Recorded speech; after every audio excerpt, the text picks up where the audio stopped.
The San Francisco 49ers lose to the Baltimore Ravens. I'm Jason Aponte. That is Brad Graham. We're going to talk about it all right now. Stick around. Welcome, everybody. Let's go, Niners. My name is Jason Aponte.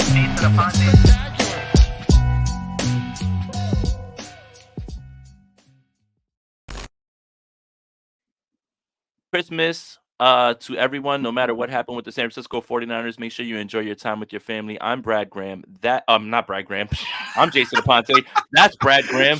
Good God. Hey, we're starting out just like the 49ers offense today. Let's go. We're on fire. Backwards. We're on fire right now. That's Brad Graham. I'm Jason Aponte. Make sure you like this video, subscribe to both channels, hit that notification bell for when we go live. Brad, if I could start, can I just be a little bit, frank? Like it's time to you might have to change your mic too, Brad. I think it's going through your headphones. So, either way, I'm gonna start. All right. Look, flat out, the Baltimore Ravens were the better football team today. The San Francisco 49ers were undisciplined. They weren't sharp. They made mistakes. When you turn the ball over against a football team that good, that's the results you're gonna get. And for me, there were some underlying issues that we kind of worried about going into this game in terms of missed tackles, undisciplined play, and it kind of just showed up. So there's a lot to unpack here. Obviously, the injuries are going to be at the forefront of this. We're going to figure out what's going on with Trent Williams. Obviously, a groin injury. Sounds like Brock Purdy was fine, but, I think Kyle did the right thing in not bringing him back in this game because for what at this point? But as of right now, this is just a game where you got to tip your cap to the Baltimore Ravens. They're a hell of a fucking football team, man. And Lamar Jackson was clearly the best player on the field. That's an MVP type performance. That's someone when the lights are on. That's the type of result you get when you're looking at a guy like Lamar. Nothing but respect to the Baltimore Ravens. I want to make sure we get that out the way. There was nothing here for you to be upset about. It's not the refs. It's not anything that was outside of the 49ers control.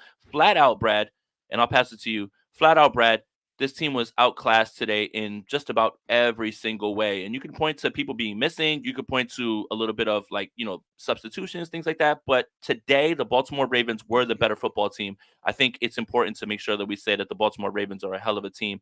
I don't feel bad about this, man. They're really good. I think that we all knew that going into this game. But I do think we're disappointed with the effort and the way that the 49ers executed today. Yeah, typically when we start, state of the franchise, I ask you what are the vibes, right? How are we feeling? It felt like right off the bat, the vibes are weird. It just felt, and it's one of those things. It's we can get into the X's and O's, we can analyze, we can be well, this is where it went wrong, this is what happened. Brad, I'm sorry, not to cut you off. Lamar didn't really. So if you want to cook, yeah, no, you're good. Lamar didn't really do anything. Zimmerstone, I don't want to put you on the spot, but obviously that's what I'm doing. Are you out of your mind? Are you out of your mind? Lamar Jackson was unstoppable at points in this game, right? Obviously the turnovers put them in advantageous spots, but he put so much pressure. Please, guys. I understand you're upset. I understand you wanted more. I understand you wanted your team to compete more. This is the absolute wrong take. And there couldn't be a more wrong take in here. That's it. It's insane for anybody to believe that Lamar Jackson had nothing to do with this game. This man was literally carrying this team, and he was the best player on the field. I don't understand how you could even come to this conclusion. I really don't know how you can come to this conclusion, Brad. Yeah, I mean, to be honest, I understand people are going to rationalize this game however they want to rationalize it, whether it's denial, whether it's objectively looking at it. And what we're going to do is we're going to objectively kind of look at this and do what we always do. We're going to give our honest opinions of this game. And it really comes down to, it didn't feel like they were prepared. And that is a very cliche statement because let's face it, we know how the 49ers prepare for games. They're when it comes to getting the coaching down, all those types of things, they're on top of it. So that's not to say that they're not, but that's what it felt like. And when I was talking about vibes earlier, it just felt like they got punched in the mouth, and it kind of we make boxing references on this when we do our shows and stuff. And it's he got kind of shook. They got kind of shook, and they're like, oh, and what is that famous saying? Everyone's got a plan until they get punched in the face. And that's just kind of what it felt like. It just felt like we know that this was going to be a battle of the Titans type matchup. So we knew the Ravens coming in were going to be the team that was going to give us our best look. And that's exactly what they did. But I would say, to give the Ravens their credit and look inward at the San Francisco 49ers, it just didn't feel like they had their best stuff. That's just what it was. They didn't have the right energy. They were making piss poor plays. It felt like everything was disjointed from the jump. Outside of Lamar tripping over the refs, it just felt like the 49ers did everything that they could potentially do, to not put themselves in good positions to make plays and win this game. So it was an interesting one. It really was. Like, it was like, oh, we've had slow starts before. We'll calm down. We'll get after this. After that third interception, I was like, oh God, this is kind of uncharted territory for Brock and the 49ers. It really is. Like, we saw the Browns game, right? That was kind of the worst I think we've seen of Brock until now. But this was just one where it was like, man, he was throwing behind, he was throwing late. It just was disjointed all the way across. It was crazy. I mean, we were like, oh, we're cooking with, George Kittle going down the middle, busting it out. And then he throws that interception right to Kyle Hamilton. And to me, I'm processing it like, man, that's sweet spot. Being able to spot the safeties, see where the safeties are sitting it down. It was like he didn't even look at them. I was like, it was a weird game, man. It was a weird game. Yes. Yeah, and for a large part, it had a baseball score. I think it was like 5-2 or something like that. And that's kind of your first instinct that this was going to be a weird game. And Niners Dodgers says, seemed like Ayuk was in the doghouse. I want to make sure that I'm absolutely clear about this. This is one game. This does not define who the 49ers are, what they will be, what they're going to, do during the season. Like, this isn't right now after a loss, emotions are raw. And it's, of course. people are waiting in the wings for Brock Purdy to have this type of game. And look, they're pulling all the receipts. I see all the receipts getting pulled. Prepare yourself. Prepare yourself this week. There's going to be a lot that is said. But I want to make myself absolutely clear. Today just wasn't the 49ers day. The Baltimore Ravens were the better team. They just were. They made plays. I don't want to hear about luck on tip passes. You create your own luck by getting in the passing lanes and knocking the ball up. You give your guys an opportunity to make plays. This doesn't mean that the San Francisco 49ers are absolutely cooked. This doesn't mean that they're not headed to, Vegas if they get this game should be viewed as a one-game sample size because it just was one game. Now, if you want to make a sweeping statement and you want to say, well, this is where they're going to be later on, that's fine. But I'm not ready to make some sort of reaction like that because this game just felt weird from the offset, right? Like, you have that safety, right? That the ref literally trips up Lamar. That should let you know that this game's going to be a little funky. And then when you look at how many interceptions were in the first quarter, they went into the half, I believe, down 6 or 4, Brad. And I just any other team that would have turned the ball over that much wouldn't have been that close. I just want to make sure that I'm absolutely clear that we're going to objectively talk about this game and talk about how the San Francisco 49ers weren't the better team today. But that doesn't mean anything in the grand scheme of things. I think the bigger thing to take away from this is, what are these injuries going to look like? When you hear groin, Trent Williams, Jalen Moore gets knocked out. You get Aaron Banks to leave the game. The Brock Purdy thing, he's cleared, so I'm sure he would have went back in. But I don't fault Kyle for not throwing him back out there, especially with the way that Sam Darnold was actually throwing the ball for a little bit with the prevent coverage. This isn't like a oh my God, the season's over, we're cooked type of thing. But I do think we can objectively say the 49ers just were not the best team on the field today. And this is the NFL. It happens. When you turn the ball over like that, you're not going to win games. So this isn't something for you to take and say, oh, let's panic. The sky's falling. 49ers handle business the next 2 weeks. Washington and Los Angeles, they will have the bye week. They will hopefully get some guys back. And things are right back on. Like, the 49ers have a chance to finish this season, Brad Graham, 13-4. And I think any of us that would have been doing season predictions would have taken that. Now, the context and the way that this game was lost might have people a little bit more worried. But 13-4 is still pretty good. Am I not wrong, Brad? No, you're absolutely right. And if we are going to try to find any optimism anywhere, which there's not a lot, let's keep it 100. Like, that was a pretty awful game for a lot of different reasons. But I think if you want to find a silver lining here, it's that this is the regular season. And the only time the San Francisco 49ers are going to see this team again is in the Super Bowl if they see them there. And they might not make it either. The positive to take away of that is like, all right, now you got some tape. Obviously, I meant Baltimore. I meant Baltimore. I wasn't talking about the Niners. Say that again? I still believe that the San Francisco 49ers are the best team in the NFC. Like, I just watched the Philadelphia Eagles struggle with the New York Giants. I just watched the Dallas Cowboys lose to Miami. I wasn't saying the 49ers are not going to make the Super Bowl. Baltimore might not make it, right? And that's like kind of what I want to put in people's heads. Perhaps that's me with the rose-colored glasses and sitting here saying, we may not see them again. But who knows what will happen, right? There's still 2 more weeks to let things happen. Guys get injured, things happen, and the Ravens haven't exactly like gone through the playoffs. I will say this is probably the best Ravens team that they've had in a long time. I'm not going to bring up that cursed team's name, especially because that guy was actually throwing darts yesterday, Joe Flacco. But it doesn't mean that what I'm saying is like the Baltimore Ravens might not be there. So if you're worried about this game and seeing the Ravens again, that's a problem I'd like to have because the next time you'll see them is in Las Vegas. Of course. And you've got some tape reference. Like, that's the main point is like the 49ers did a whole lot of not good things. So the things that they put on tape aren't necessarily, great references. Like the things that happened. You had Brock Purdy on a play action, quick bubble screen where it's all timing rhythm based, so he's not making reads.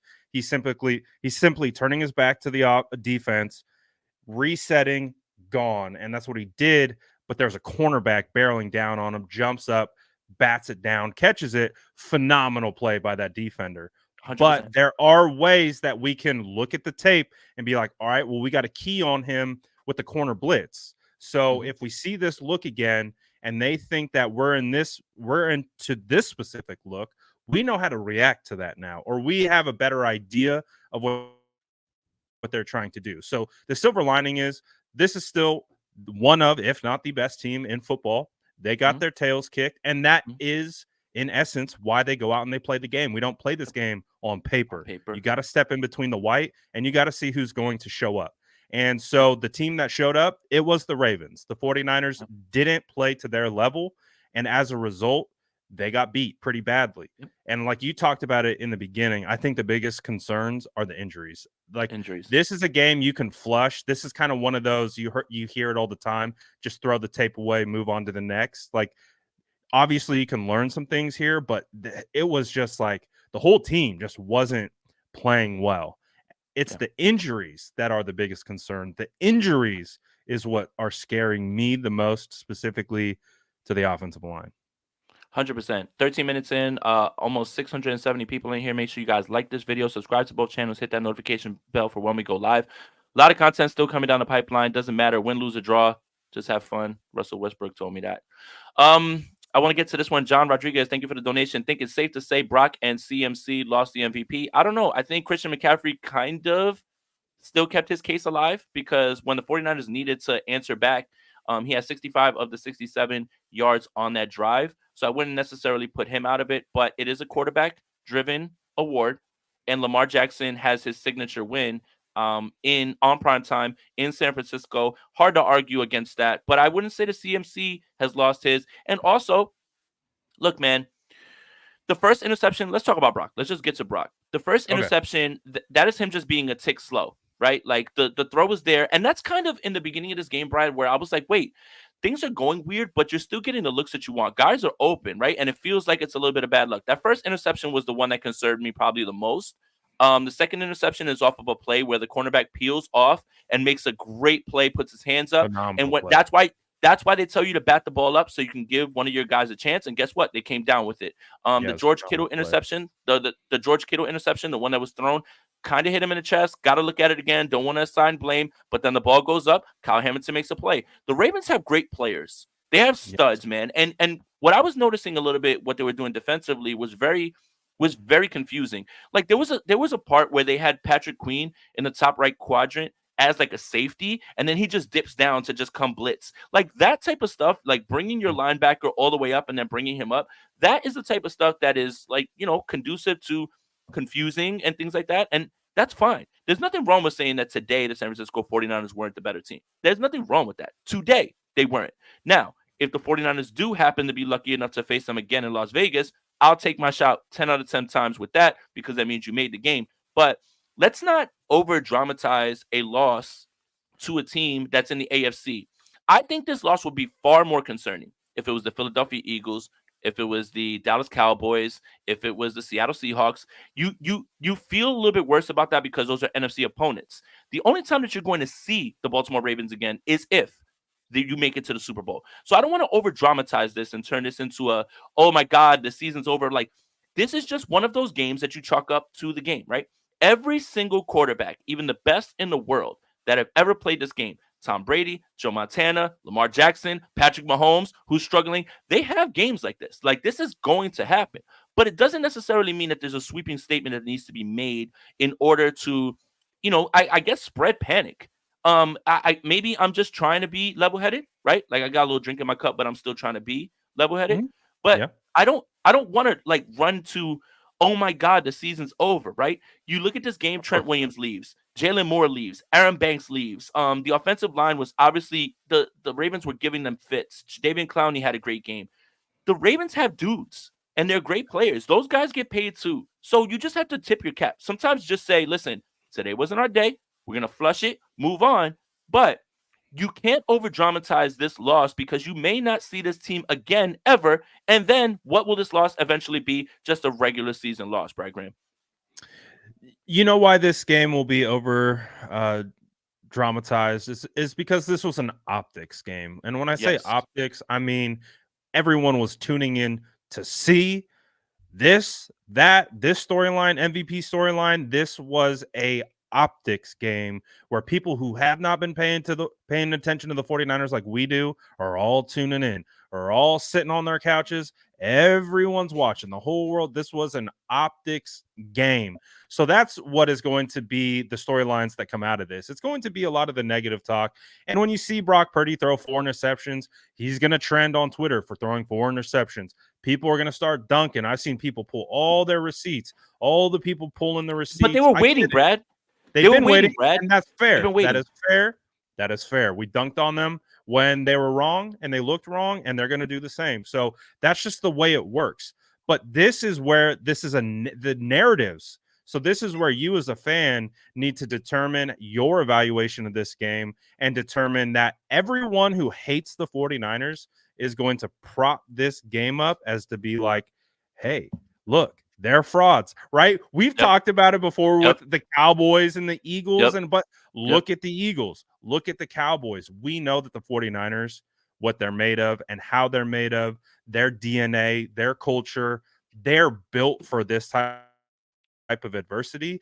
Their issue is they just got to figure this out, and this can't be where they're at heading into the playoffs. They need to get right against Washington, and then Jason, I mean, you that Rams game is annoying. We talked about it last week on State of the Franchise. It's a flip of the 2021 season where the 49ers were scrapping and clawing their way into the playoffs, and they had to go through the Rams.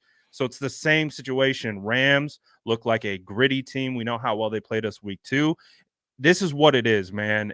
You're going to get bombarded. If you ever had a positive tweet about Brock, get prepared to have someone drop into your mentions to say something, because that's just where we're at. So what we're trying to discern is the optics versus the actual substance. The substance is they didn't play good.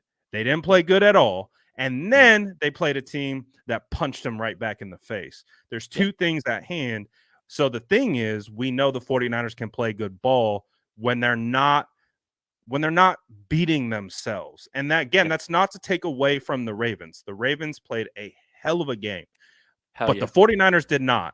And when you don't play a hell of a game and you run into a buzzsaw, get ready to get chopped up. And that's what happened. Yep, the San Francisco 49ers are 1-3 against the AFC North officially. Only win on week 1 against the Pittsburgh Steelers. That's 3 losses to the Cleveland Browns, who are rolling, have a better record than the Kansas City Chiefs. Cincinnati, who is still in the thick of things, and right now the number 1 seed in the AFC. Tough division, the AFC North. I think we all kind of knew that this was going to be like that. But let me get to some of these super chats, and then I'll get back to the chat, and we'll keep talking. Beast Mode Gaming, thank you for the donation. They said Brock had a stinger from last game and he re-injured. He might be playing injured, but it is one game, all good. Beast mode. I don't know why you came in here so level-headed. You're supposed to say the sky's falling and everything is terrible. Brandon Green says, please no more Ronnie Bell on special teams return. I never thought I would say this, but I miss Ray McLeod. Just because at least he could, he gives me a little bit of like he's gonna catch it. But hey, Ronnie Bell did have a touchdown in this one. Let's get to the next one. Brian Boucher, who's always in here, man. Shout out to you. We face no adversity. That includes the quarterback. Purdy has proved nothing yet. Anyone can cruise. Injuries cost us the Super Bowl probably tonight. I think that's a little bit. I mean, Brian, again, you're my guy. I think that's a little bit of an overstatement until we figure out what's going on with these injuries and what they look like. So we don't know right now. Super Bowl well, is that assuming that I think Trent's out for the year. Trent standing around. I think again, it's hard to discern what the injury is because adrenaline has a lot to do with it. And obviously, the best news is that Brock Purdy could have went back in this game, but I think Kyle was right to not put him back out there only because the offensive line struggled and they were struggling. Yeah, they couldn't protect in this game. You got to get him out there. They could, So Brian, I'm not ready to take that stance, but I respect your opinion and thanks for the donation. Boxing Fan for Life says, it seemed to me that Kyle overthought this game. I did not like the play calling in the first quarter at all. Run the ball. I think that's fair. But I do want to make sure that I save my opinions for that until we get the all 22 because there are advantageous looks that you had. You did have an idea of what you wanted to do. Just didn't kind of go your way tonight. But I don't want to overrule the process without seeing the looks, right? Like if they're giving you the looks that you have and you had them, that's kind of what, like I said, like going back to what I said early on in this game, I felt like, you know what? They're still there. They still have the looks that they're getting. They have guys that are wide open. It's just a little bit of bad luck, but I don't want to make any sweeping statements right now. But thank you for the donation, Boxing Fan ×4. TJ Leaf says, this isn't surprising. Brock Purdy is just not in the same class as Lamar Jackson. I know it hurts, but Lamar haters have to face the music. He's him. Shout out to Lamar Jackson. I think he had a great game today. Paolo, let me just make sure. Yeah, he was great. Paolo Trenton says, how a team rebounds from games like this defines them. I strongly believe this was just a bad game. That's kind of where I am right now before it's midnight. I just think this was one of those games that you kind of chalk up to the NFL season in which today wasn't your day. The NFL is such a beautiful league, Brad, and I think you believe the same way that I do. And if I'm wrong, you can absolutely call me out. Parity is king. And those guys, when they went out there with their game plan. And I think there's one thing that we're kind of missing here. You can look up and down rosters and say, well, you have the advantage here, you have the advantage there. When you have a quarterback that can get 31 yards on 3rd and 19 with his legs and literally make grown men look silly, that kind of masks some things. Right? I mean, like when you look at the touchdown when Jason Verrett comes in, I'm like, hey, look, Jason Verrett. I'm like, oh no, Jason Verrett, because he got out of the pocket. I mean, these cornerbacks, we can't expect them to cover for 5, 6, 7 seconds. That's just unrealistic, and that's what happens when we can't get home with our defensive line and we drop our coverage. And that's what, like, you had Jason Verrett kind of playing the back of the end zone, trying to keep him like locked in, but his head he wasn't looking at Lamar. He was fine. It's just that last second, then, Aguilar knew the scramble drill and the ball's there. They were on the same page, and Jason Verrett was just trying to hold on, right? Like that's what's going to happen when you have a guy who can make. There's a lot of tip your cap. There's a lot of tip your cap moments in this game. Like tip your cap. He made a play. They made a play, right? Like on 3rd and 19, when Lamar gets 31, did you see Mooney Ward just kind of be like, dog, like, like kind of just like walk up to Lamar and be like, oh, you son of a bitch. Like, like almost like just, you got it. Like you're good, man. Like you're here, we're here, we play the game. It's almost like tip your cap, right? If you're a baseball player and a guy throws a fastball right by you, but you were on it, hey, tip your cap. There's nothing wrong with that. I don't think that there's anything wrong in saying that the Baltimore Ravens were the better team today. Doesn't mean anything in the grand scheme of things, sweeping statements, meaning like, hey, season's over, they're cooked, they have nothing to like. It's just, it's, I know right now it just hit midnight on the East Coast. I know right now emotions are high. I know right now it's hard to process what you just saw because you believe in this team just like we do. But at the same time, there's nothing wrong with giving flowers to the other team. Like there just isn't. And this isn't a glazing session of the Baltimore Ravens. I think it's a respect session, like more than anything about, hey, they came to play. TJ Leaf said, Lamar made his MVP case by stomping out Purdy's. Maybe. I mean, I'm sure in a lot of the optics eyes, and I love that Brad brought up optics. This looks like his signature win because it's against the best team in the league. It's against the team that like generally wins at home, and they've And the defense blown couldn't teams stop out. him. The defense, They could like not. you talked 6 about the straight drives. 31-yard scramble. Like Yeah. he could do whatever he wanted Yep. realistically in this game for the most Yep. part. Yep. 716. Let's see. Brocktavius, NFC. Love that name actually. 716 says Steelers, Eagles, Ravens. Thoughts? I don't. Can you like send another comment? Not a super chat. Just send another comment just to elaborate that on just a little bit.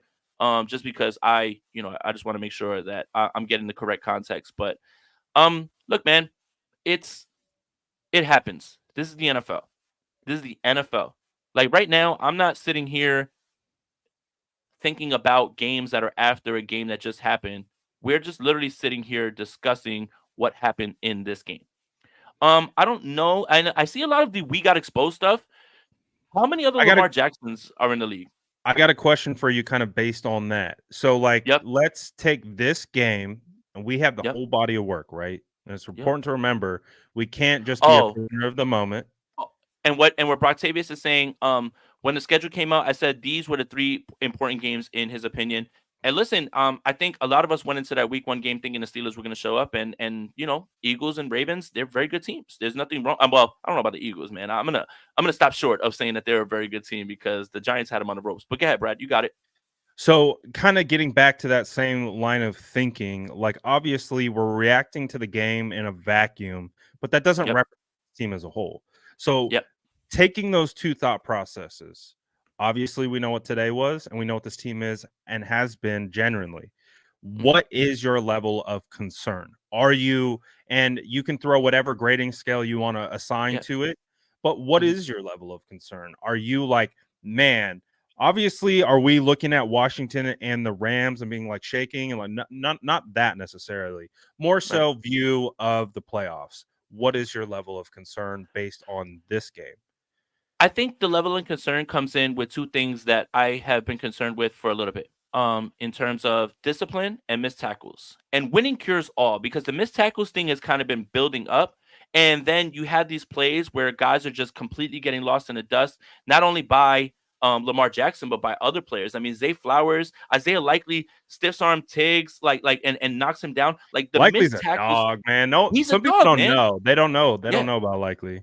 He's a dog, man. Look, for me, the missed tackles thing is more concerning than anything because it's something that we've kind of highlighted, even though across there were wins. Like it's still right there in front of you, and it's something that has not been fixed, right? Like you have to look at this game and you have to contextualize it with the fact that there's something about the Ravens that if you don't get Lamar Jackson down, and we talked about this Wednesday, the almost sack is cool. But when you get those almost sacks, it's panic time when Lamar's out of the pocket because you're forcing secondary members to cover for 4 and 5 seconds. And you know that Lamar can make off-schedule, off-platform throws. It's more the missed tackles thing, I think, more than anything. Injuries is fine. That's one thing. But that you can't control. Missed tackles, I think you can absolutely control. The discipline thing, I mean, the idea that there were 2 Tashawn Gibson penalties in this game. Mitch Wisnowski gets hit with a 15-yard penalty. It's just, you kind of have to look at this game and just say, listen, it's not your day. It is not your day. And I think, again, there's nothing wrong with tipping your cap and say your team wasn't the best today. But it doesn't mean the sky's falling. It doesn't mean that this is all over or anything like that. Like, I want to make sure that I'm very clear about this. But you do have to objectively look at this game and say the 49ers were not the better team on the field today. And the score reflected that. It just really did. I think we got one more super chat, Brad. I want to get to it real quick. And look, Mario, stuff happens. 100%, Mario. That's it. It's the NFL. It's the NFL.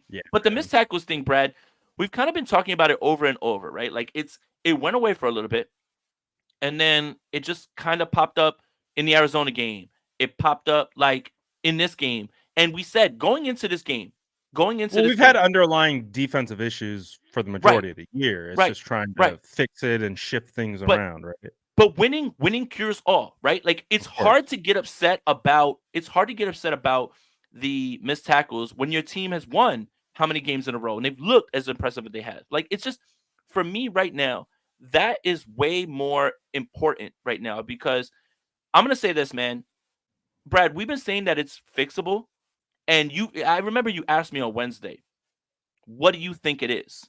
And I said it's a few things. It's sometimes effort. It's sometimes wrong angle. It's sometimes overplaying the ball. It's There's no right way to fix broken tackles, missed tackles. But when you see some of the better players on this team, and I'm talking about Fred Warner, I'm sorry guys, missing tackles, it's a little bit concerning because it's like, man, we are getting to the end of the season. You've had plenty of time to clean this up. You've had plenty of time to clean this up. And when you go into these playoff games, you're gonna run into mobile quarterbacks. And the difference between winning games is a tackle on third down, right? What was it? It was a zero blitz, I believe, not in the red zone. They put Embry Thomas on an island. Embry Thomas wraps up and makes a tackle. If he doesn't, that's a touchdown. That was a Those are the great types play of by him. yeah, Yeah. those are the types of plays that kind of swing things, right? Like that's where you have to shore up. I don't know if it's technique. I don't know if it's effort. I don't know if it's angles. I'm not going to sit here and nitpick on anything because I think a lot of people are just like, well, it's effort and it's this and that. Do you know that? I think those guys are trying. But for me, Right. the missed tackles thing is the thing that I keep coming back to because we discussed it, but winning cures all. So you just kind of let it go in the background. But the missed tackles thing is like, damn, it's right there in front of you to be fixed. And here we are, we're 2 weeks away from, from the playoffs, and it's still not fixed. Yeah. I think if I had to give my kind of level of concern over the 49ers as a whole, again, we've already kind of alluded to it. It comes back to the injuries. Just got to make sure these guys are right. Kyle Shanahan, speaking at the podium, says looks like Brock Purdy should be good to go. Just Yep. dealing with the stinger. Biggest thing is the offensive line, right? You got to be able to give Brock Purdy the time. No Spencer Burford at right tackle. That's not going to cut it. Moving Colton McKivitz to left tackle. That's not going to cut it. You need to have these guys at full strength. Aaron Banks is dealing with a toe injury, and I think this was the same toe injury that kept him out potentially earlier in the year. So that is the one that we really have to monitor. But man, like the injuries to me are the biggest concern. Again, you've talked about it, you alluded to it. Everyone craps the bed sometimes, right? And it's just like it was just one of those things. It was a momentum game. It kind of reminded me in a sense, I think I'm pulling way back into the history of my memory. I think it was 2014 season. I think it was week 2 versus Seattle.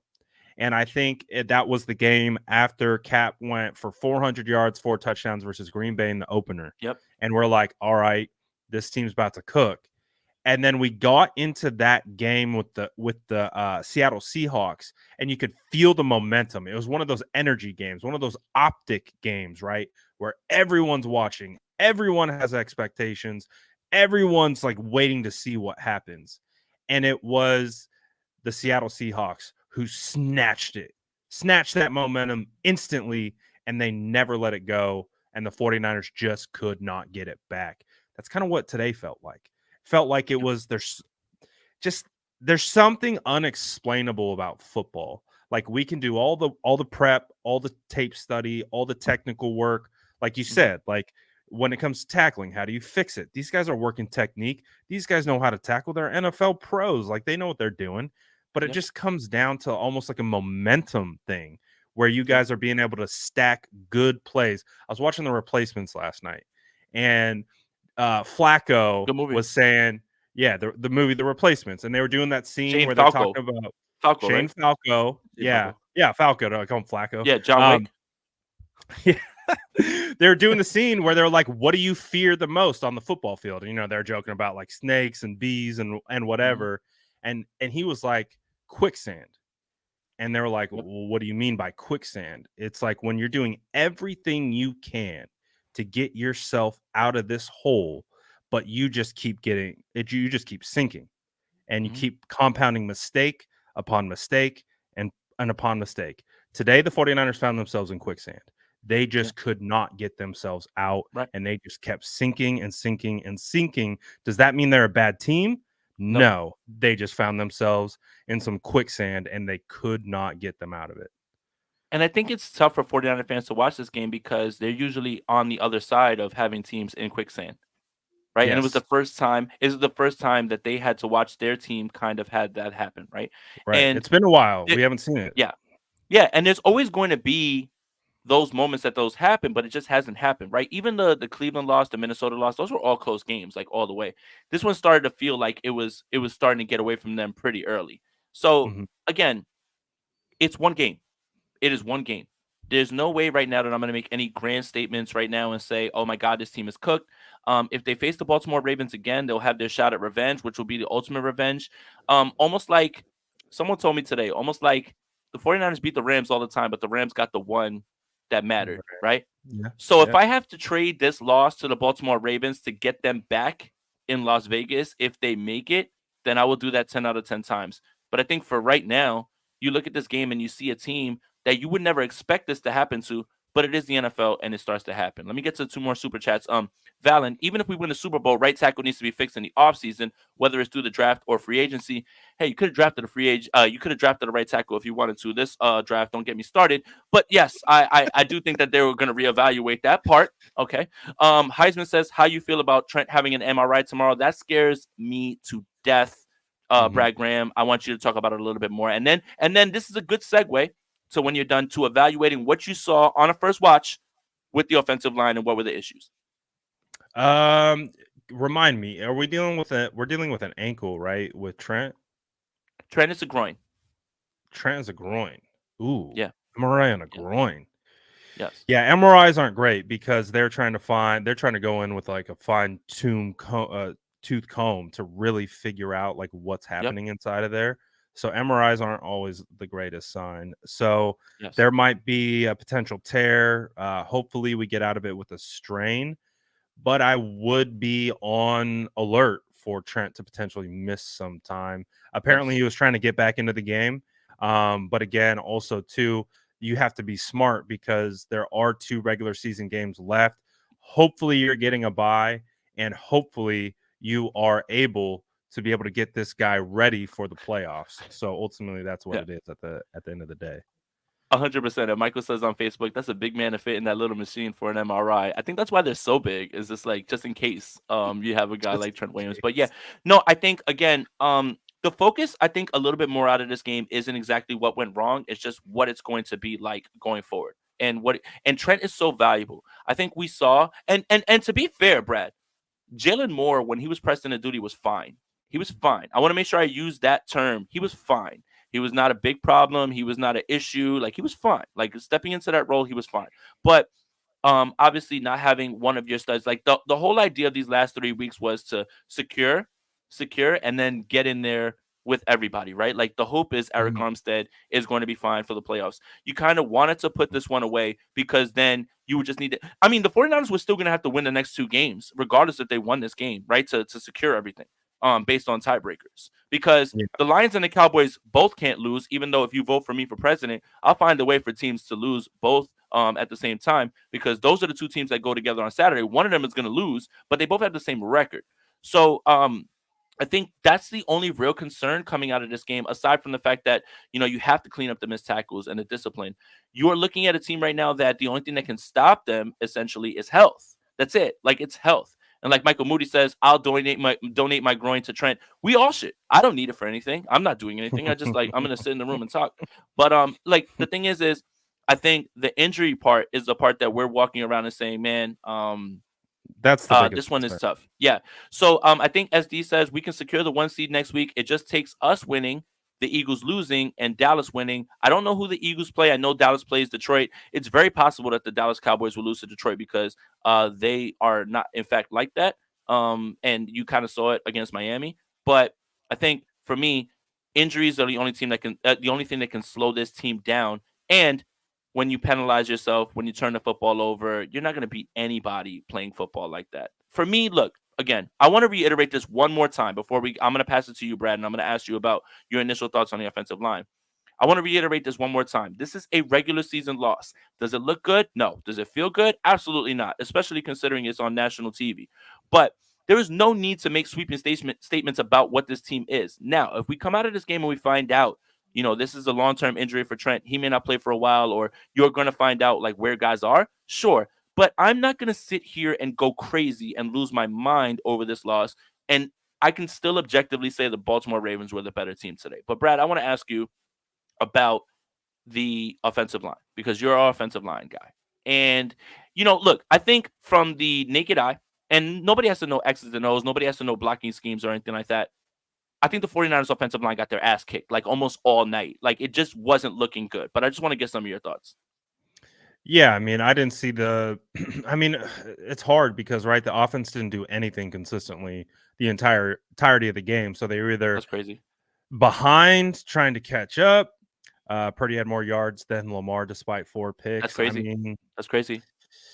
They were throwing the football all night, though. They were throwing the football all night. They were out of their offense, and they had to throw and they had themselves back short into the field game. because we were Yes. turning it over at midfield. Yeah. So It's important to highlight that. At the same time, like that's absolutely true. I just don't want to use that stat to say, oh, he outperformed him or whatever it is. It's just, again, when you have longer fields, you're going to throw the football more. I think the most telling time was that 95-yard drive, Brad, where I was just like, oh no, I was like, this is like now we're in a spot where things are going to get a little bit hairy. And then one more, Matthew says, first pick was a late read. Other three just unfortunate. I think we feel the same exact way kind of with that on the first watch, right? yeah, I felt like the first throw was like straight up, Purdy, that's not you. That's not in your character. That's not in how we've evaluated you as a processor. That's one of those like elementary like style interceptions where you're like, bro, like where I'm like, Purdy, you're my guy, but what were you looking at? Looking Because at. one of the main things with him, he's always identifying the safeties, whether it's too high, single high, understanding what leverages he has to work with based on those simple concepts. And they were in too high, and he had Kyle just staring him down. The other three, honestly, like we talked about, they were just unfortunate, just like the comment said. But when it comes to the offensive line, my biggest thing is, and again, it comes down to game flow, comes down to situation. They just, I don't know, man. I don't know if it's because they really don't feel confident running the ball. And we've had this conversation too, right? I'm like, well, let's set up the run to aid the pass. Where I think what we're seeing from Kyle is set up the run through the pass. He's kind of counter engineering it, which I do see. And it's worked because that one game that we were talking about it worked. But when it doesn't work and they find themselves in that position where they're turning the football over, it's like, all right, well, we need to get into a rhythm. And if they're not completing passes, they're not finding a rhythm. And we know this offense is rhythm based. There's so much reference dating back the past tenure of Kyle Shanahan with the 49ers to understand that offense is working at its highest level when it's in rhythm. They're able to bounce from one concept to the next, feed off the past concept. Once that they have one thing hit, they are able to start opening up the other doors of the playbook. But if they keep getting stopped at the first door, they just don't get into rhythm. And that's what I think we saw today. And it's really hard because I say this all the time. I don't evaluate the offensive line off broadcast, off live. I wait till we get to the tape. So I don't have a strong opinion other than seeing the sacks and stuff like that where they were struggling. And so I don't have like a strong take on it other than you don't have Trent Williams. That's not good. You know, we talked about that. You're moving guys around. Terrible. That's a recipe for disaster up front. But my biggest thing is this comes down to weird momentum, comes back to rhythm, comes back to vibes, energy, those things that are unquantifiable that are real within football that you understand. Like I've been in games where it's like you can feel the momentum as a player and you're trying to grab the momentum and you're trying to do all these different types of things. And it just feels like they lost it. They were like they were holding it and it got snatched from them and they just couldn't get it back. Or it felt like the guy in the office who's carrying the chili and he's just like trying to balance it and then he just spills everything, right? Like is that better? Yes. Kev. Kev, yeah. OJG says, Jason, Brad, do you know why Lau Collins is still available? And is it time for us to look into acquiring him?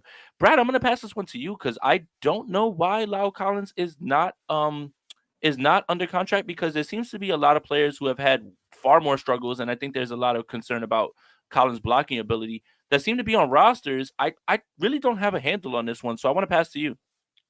Collins was great early on in his career. I know he's had some injuries, and I think that was the latest thing that got him released was I think he had a back injury.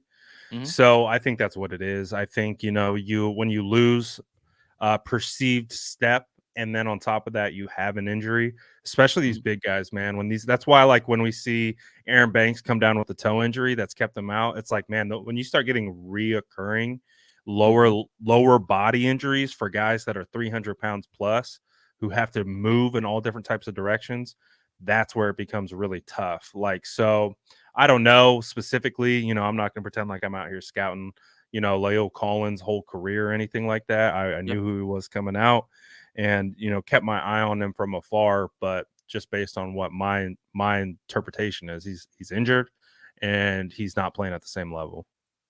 I mean, I'm just gonna defer to Brad on this one. I think sometimes I look at names and you say, "Oh, that guy's cooked," and then he ends up on a roster. Like, for instance, Tom Compton is on the 49ers, and then all of a sudden he starts at right tackle and, oh, the highest graded, run defender, I mean run He was blocker. playing he fit into that rhythm. When the 49ers Right. offense was in Right. rhythm, they were Right. great, and when they fell out of structure and a game Right. became a drop back passing offense, kinda like what we saw today, started to crumble because Yep. they're not built to be, 3-second pass protectors. That's a lot of time for offensive linemen in the NFL when you got Mhm. guys like Jadeveon Clowney and Owe on the other side Mhm.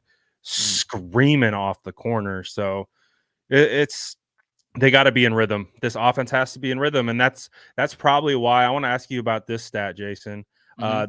The 0-37 when trailing in the fourth quarter for Kyle Shanahan. To me, that is indicative of what we're talking about. It's Yep. indicative of them being out of rhythm. When they're not in rhythm, they have a really hard time fighting their way back. They don't have this spread style, chunk play, quick game. It's just not what they do. So when they Mhm. fall behind, it's typically because they're out of rhythm. And when they're out of rhythm, the whole thing crumbles. And then you're not playing complementary football. Then you're Yep. putting your defense at a disadvantage. Then your defense starts to falter. Then it puts more pressure on your offense and it compounds. And you get what you got tonight. Yeah, usually the 49ers are the ones doing the avalanching. Today, it felt like the avalanche was on them. Yeah. Look, again, I'm going to reiterate, if there's people that are in here, shout out to everybody. We're almost 48 minutes in, over 400 people in here. Make sure you like this video, subscribe to both channels. The SF Niners is an incredible channel that gives you content. Um, it's strange to see the 49ers get avalanched like that. And Yeah. I honestly never thought that there would be a game like this, but you do have to chalk it up to the fact that the Baltimore Ravens are a very good team. It is the NFL. If you don't play well and you turn the football over, that's the result you get. You can't expect your defense to continue. And for a large part early on, the defense, even when they were put on short fields, what did they do? They held to field goals early on, right? But you have to Yeah. have They kicked someone. themselves in the game. Yep. You have to say a little bit more about that early on, but you can't just keep putting them in positions like that. And that's when the dam breaks, especially with Lamar Jackson getting out and doing what he did, man. But yeah, I mean, I don't know about Lyle Collins, but I will say this. They are they were the better team today. And with Lyle Collins, I don't know why he's here. Matthew Frame, I'm sorry, I want to make sure I get that right, was more to say that the Ravens defense wasn't as dominant as it looked. Niners had 429 yards on offense. We threw for more, ran for more. They had the ball way more. And again, like, remember what you were talking about with short fields? Like, everything was short fields because of the Yeah. interceptions. It's Mhm. hard for you to gain yards when you only got 30 to go. You only got 40 to go, right? Like, and that's the thing is, and then you have to think about it. This kind of like ties into what I was just saying. The 49ers defense, when those short fields happen, they held. Like, they held to field goals. They put Justin Tucker, Yeah. like, I usually have my notebook where I write everything down, and I saw a field goal attempt and I just automatically chalked it up to, yeah, that's going in because it's Justin Tucker. But that's why, like, when you look at yards isn't the barometer for me to look at whether the offensive defense was good. It's more about contextualizing that with the Yeah. Ravens had short fields. They didn't have to go far. I mean, they went Yeah. 95, but they had short fields because even on that punt with Mitch, you add 15 on that. The net yards on that punt is 19 yards. So now you're looking at a short field for them. And they're putting Yeah. up points, and they're still like, so I don't want to use yards as a barometer. I still want to say that the Ravens were the better team. I don't want to say that they were like the offense was overwhelming because you do have to contextualize it with the interceptions. But I don't want to sit here and knock them down for cashing in on opportunities, because if the 49ers did it on the other side, we'd literally just be sitting here talking about how dominant they are. So I want to make sure we keep it objective. That's it. And I want to make sure that we talk about this game in a 1 game sample size. Nothing more, nothing less. This game, the 49ers got beat. That's it. This game, they got beat. They got beat, and that's it, right? Right? It happens. It happens in the NFL. In 1994, the 49ers lost 40-8, and Steve Young wanted to fight George Seifert. That doesn't mean the season's over. That is a 1 game where things didn't go your way. What did they wind up doing? They wound up winning the Super Bowl. Now, does that mean that the 49ers are destined for the Super Bowl because there's a correlation between these 2 games? No, but it just goes to point. I can go through almost everybody's seasons that won the Super Bowl, and there are games where they were just completely outclassed. Sometimes a team just plays better. Sometimes you make mistakes. It's the NFL. Those guys get paid. It's not time to overreact. But I guarantee you, Brad Graham, that this is going to be a week in which overreactions will fly. Overreactions will fly. A lot of hot takes are going to come out. Put your hard hats on, baby. Yeah. Oh, no. This is it. You got to be 10 toes this entire week. You have to be 10 toes this entire week. You got to stand on everything this week. You're getting challenged 100%. Standing on business doesn't even describe what you need to do this week. It is that's not even like halfway what it is. Right now, what's going to happen is everybody that has been waiting in the woodworks, they've been waiting. You know why they've been waiting? Because the 49ers have been so happy. They're so happy right now. This is their week. This is their week. And this is the week. Their Super Bowl. This is it. This is the week where you have to sit there and you have to figure out, are you going to overreact or are you going to let them get under your skin? Listen, week to week league. This week, if the 49ers win the next 2 and they win the number 1 seed, no one thinks about this Ravens game again. At all, right? Unless we play the Ravens. Unless you play the Ravens in February. And again. And that will be the main talking point again. Again. That is where you'll look at this and you'll say, okay, if the game happens that way, they're the AFC champions, we're the NFC champions, they go to Vegas, then we're going to sit back and say, let's look back at this game. But I guarantee you, the team will do the same exact thing. Guys, please, I want you to understand. I want you to feel your feelings. I want you to let it out. I want you to get whatever it is that you are, upset about, because you deserve to fan however you want to fan. Like, don't let anybody tell you how to feel. If you're upset right now, be upset. If you're chilling, you're chilling. It's up to you. It's up to you. And Edward said, I want Cleveland in February. Nothing scares me more than the idea of Joe Flacco being the opposing quarterback in a Super Bowl. We're going back to the PTSD, man. I've had enough of that. I've had enough. So look, I want to make sure we contextualize this game. I want to make sure we contextualize it. All you have to say is this. This is it. I want you to say it with me. You can repeat right after me. This was 1 game. The 49ers were not the better team today. This is not indicative of the team that you will see going forward. This is a game that you have to flush and you have to keep moving. And I think this team has the mojo, has the culture to make sure that it doesn't happen again. I do want to talk about some good things. Christian McCaffrey is really good at football. George Kittle's really good at football. They're really good at football. Like, so let's make sure that we say that. Yeah. I mean, I don't know what it is about George Kittle on primetime games. He just goes nuts. Like, I think it's crazy to me. Like, I write an article on Niners Nation. By the way, I write for NinersNation.com. You can check out my articles on there weekly. I write an article about prop bets. If I see George Kittle in a primetime game, I don't care what his over is on receiving yards. It was 46.5. He literally got that on 1 catch. Literally, if you're a bettor and you put over, you got it on 1 catch. It's strange how George Kittle just plays when the lights are on. Like, primetime games are just good. I gotta start reading your articles more. That's good. And hey man. I'm like, look, that's again, good insight right there. Again, look, I'm gonna say this too. What draws views is spreading panic.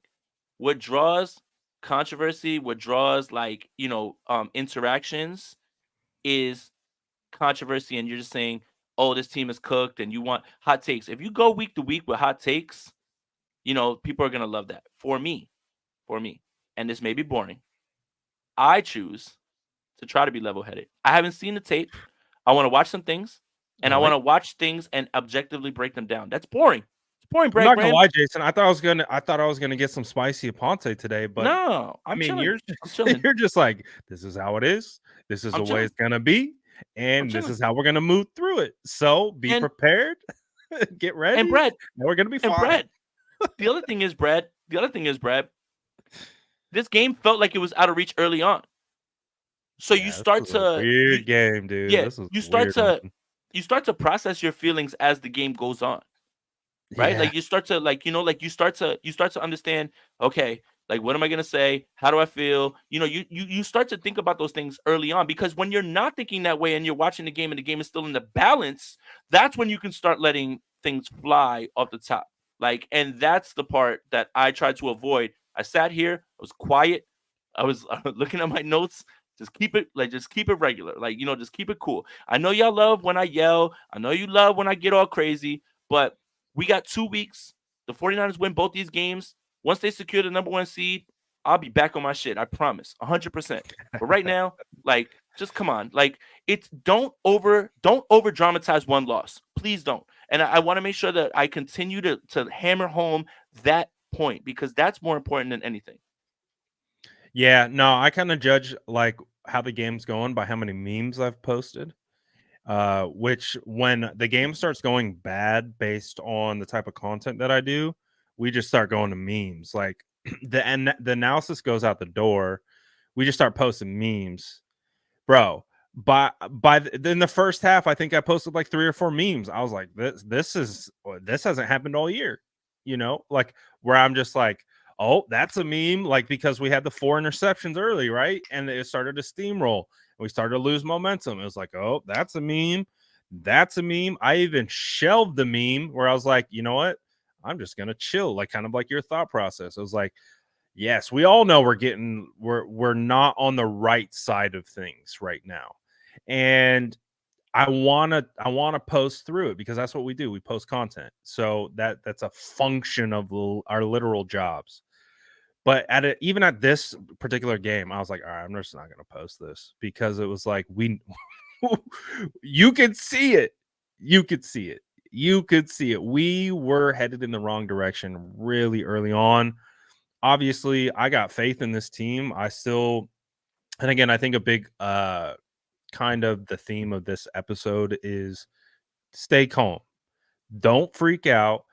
Don't just, because also, like you talked about, you're gonna have a tidal wave of people telling you see, look, fraud, and Yep.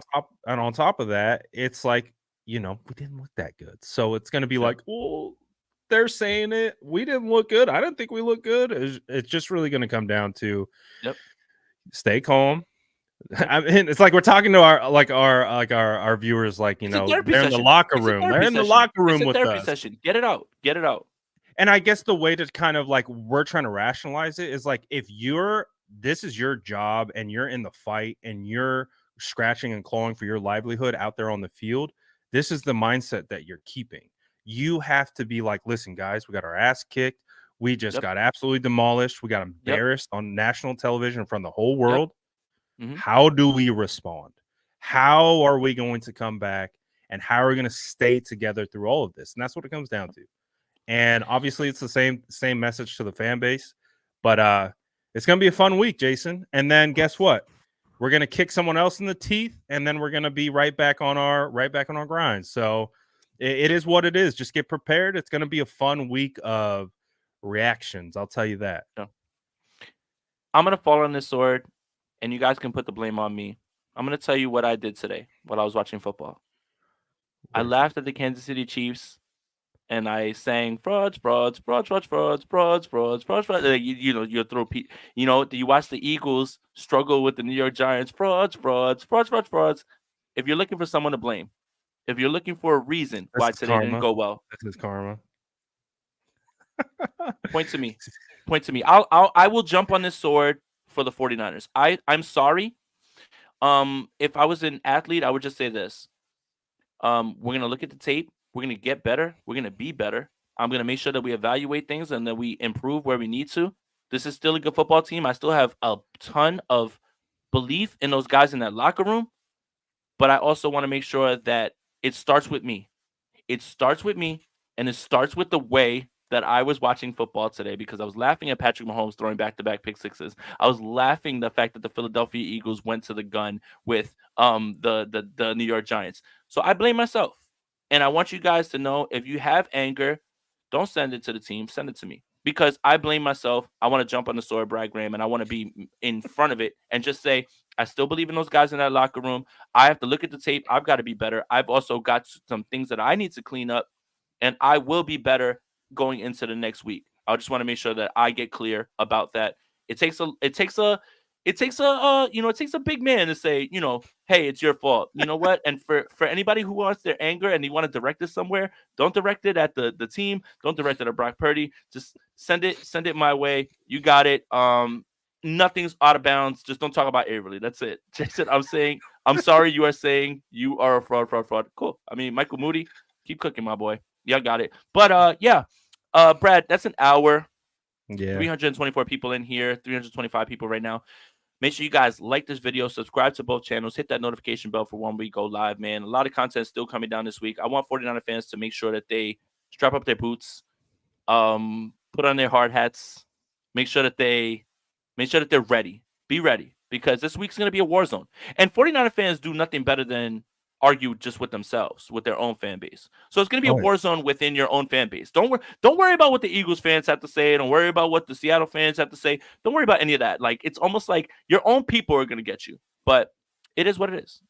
It would be Austin Rivers with the karma. Yo, I don't look like Blood. Blood looks like me. Mark, I don't look like him. He looks like me.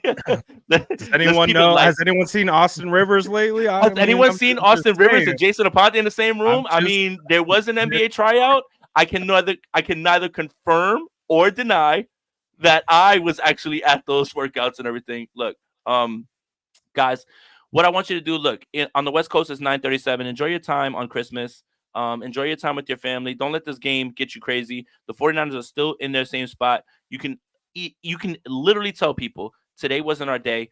We weren't the better team, but it doesn't mean anything going forward. We're gonna find out about the injuries. It's hard. Yep. Michael Moody says, you guys are awesome. You guys will help me get past this. We are your therapy. Brad, let them know what you got going on this week before we get out of here. We are going to be on top of all the talk that is going to be surrounding this team. So yeah, we're gonna listen to it all. We're gonna talk about it. We're gonna react to it, and we're gonna have a good time doing it. Because again, I agree. I'm not ready to panic. I'm not throwing my hands up in the air. That was just a weird game, and they got punched in the mouth. But again, I think this is the team that can get back up on that horse. So I'm not really concerned overall about it. Obviously, we wanted a different outcome. Today sucked. Today was, I mean, you could use any word, like that's all true. Like today was not the 49ers' best effort. It wasn't their best execution, anything. It just wasn't. And it's from the top down. It starts with coaching, and it goes all the way down to the last man on the roster. Not everyone was doing what they needed to do. And that's, hey, I'd rather this happen now than in the playoffs. So, 100%. Hey, take your lumps now. Get embarrassed now in front of the whole world now, while you're still firmly in the 1 seed, and get your mind right, get your body right, and let's finish this thing out, and let's go on a run. And that's what it all comes down to. We know this team can respond, so I'm not worried about that. So we're gonna be vibing. We're gonna be taking the punches on the chin all week. My DMs are already full, and I'm looking forward to going through them when I get to them, which will probably be never. And see what we ultimately never. It's just never gonna happen. Never. See what ultimately happens throughout the week. But at the end of the day, man, I'll be posting. I'll be here. We'll be talking about it. Yeah. I'm gonna somehow break down this film. I don't even know. Yeah. Like, man, I'm not looking forward to it. This is gonna be one of those ones where it's just like, it's hard to break down losses on film. Watching not even just tape, losses, because we could explain why, but it's just like, man, like, what are we gonna learn from this? Yeah, like, what are we gonna learn from this? It's just so. I'm actually very interested to see what people will come up with after watching the All 22. Like, I'm very interested to figure out what's going to happen and what people are going to say. See what clips start See what? circulating. Yeah, I know, right? Like this clip, and he's bad or he's good. I'm very interested to see that. But look, again, I want to reiterate before I go. I talked a lot of shit today about the Kansas City Chiefs and the Philadelphia Eagles. I will be better. I will review the tape. I want to get better. I believe in those guys in that locker room, and I'm gonna lead with me having to hold myself accountable. So if you need to send it to anywhere, send it to me. But guys, thank you so much. Enjoy the rest of your Christmas. If you're on the West Coast, if you're on the East Coast, it's already past Christmas, so we have nothing to look forward to today. At this point, it's already almost 1:00. But thank you guys so much. Trooper. Today's a tough day for the Bay Area. Tough day. A little bit tough day. The Warriors were close. At least the Warriors were close. They were close for a little bit, in that game, and all the way to the end. But like, tough day for the Bay Area. But hey, look, guys, enjoy your time with your family. Enjoy the time that you have, but because it's gonna get ugly tomorrow when you wake up and you open your social media and you like turn on these shows and everything. I want to see this. This is going to be This is going to be a week of who's really down. We're going to find out a lot about a lot of people. We're going to find out a lot about a lot of people this week. We're going to find out if you're 10 toes or you're swaying with the wind. Or if you're just like, oh my God, it's over. Like one of those You're one of those balloons. Used car salesman, like. I think Brad's saying that because I resemble. I think Brad's saying that because I resemble that type of that balloon that's like outside of the used car. They're like he's got like the beady eyes and he's like really tall. But look, same hair, like it's like the same like vibe. You feel me? I'm tired of you. This is definitely the best time for us to get out of here. But make sure you subscribe to Brad Graham's channel, like this video, subscribe to both channels, and NinersNation.com this entire week. Tomorrow, sprint right option, bully ball, everything. We've got to the week is a little bit weird, so you're gonna find things are gonna be happening a little bit quicker. And then State of Franchise on Wednesday, huh? Wednesday, real quick. Oh, real quick. So we get to turn this back around. We'll have the film. We're gonna have logical takes. We're going to look at things objectively.